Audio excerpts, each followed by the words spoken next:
This story is called Spring is the Time When Everything Smells Like Shit. I was 14 years old, in grade 9, at St. George's College in Toronto. It was spring. You knew it was spring because everything smelled like shit. This was because the snow had melted outside. The streets and parks were bare. But they were covered by crap that had accumulated in the snow, layer upon layer, over successive periods of snowfall in the winter. All was revealed when the snow melted away. The detritus of the city's winter months.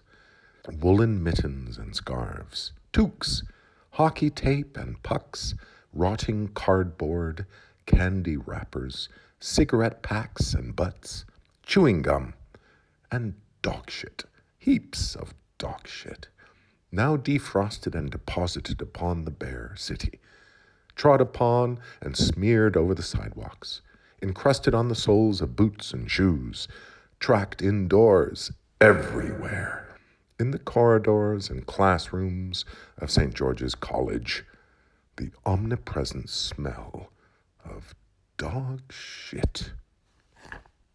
This wasn't the only sure sign of spring. Another sure sign was when the girls of Loretto Abbey, the Catholic girls' school down the street from St. George's, began to hike up their green plaid skirts with pins to reveal their legs. In the morning, they'd let down their skirts when entering the school grounds. Quite a sight to see that river of Catholic girls perform that deft little maneuver, a quick twist of the hips, a quick whisk of the hand, and down dropped the skirt to knee level.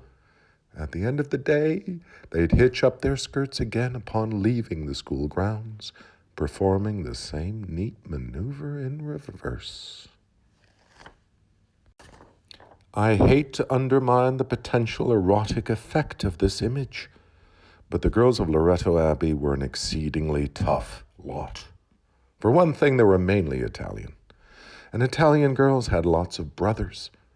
If you went on a date with one of these girls, you'd first meet her at her home, meet her parents in the living room, quiet, serious people. Then your date would say, "Oh, my brothers will be coming home soon. Let's hang out here a while so you can meet them." "Yeah, great," you'd say with a weak, hesitant voice. So there you'd sit on the sofa, twiddling your thumbs, your date chatting happily about her brothers, her big, beautiful brown eyes flashing at you, her luminous olive skin glowing at you, her fulsome bosom heaving at you, until you'd hear the front door open and close with a bang and a hullabaloo. "Oh, it's Vito," your date would say, jumping up happily. "He's a drummer in a rock band and he's kind of deaf, so speak up." And in would come Vito. Medium height, black leather jacket, long, dark, ringleted rocker hair, gold crucifix nestled in curly black chest hair, arms like alligators, handshake like a vice, dark eyes that look you grimly up and down. "Good to see ya," he'd shout at you. "Pleased to meet ya," you'd shout back. Your date would excuse herself so you two could talk. As soon as she was out of earshot, Vito would say to you, "I don't know nothing about you, but you seem like a good guy. So I'm going to tell you something, and I'm going to say it only once, so listen up. My sister is a precious jewel. I would give my life for her if I ever hear that you've hurt her. So help me God." He makes the sign of the crucifix on his bulging chest. "There's nowhere you could hide. I'd hunt you down to the ends of the earth, and I'll tear you a new asshole and stuff your fucking head in it. You got me?" "I got you," you'd shout.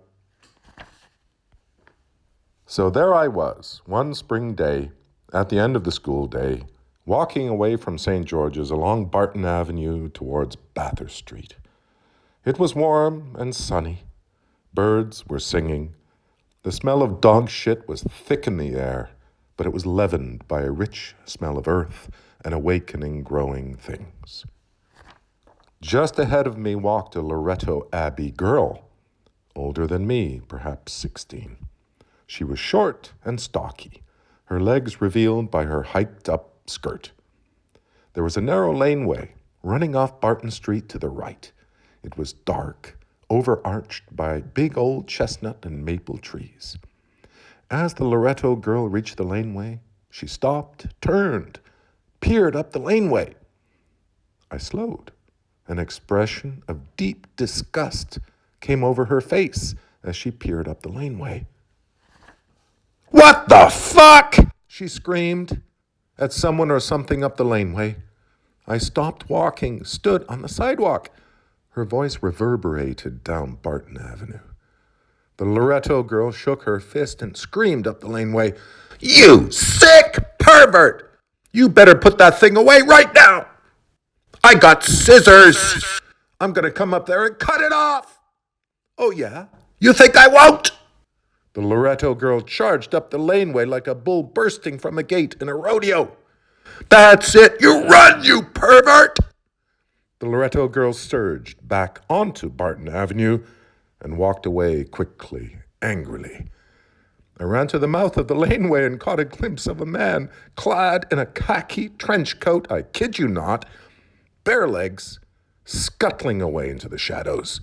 A flasher. I smiled. It was the last sure sign of spring.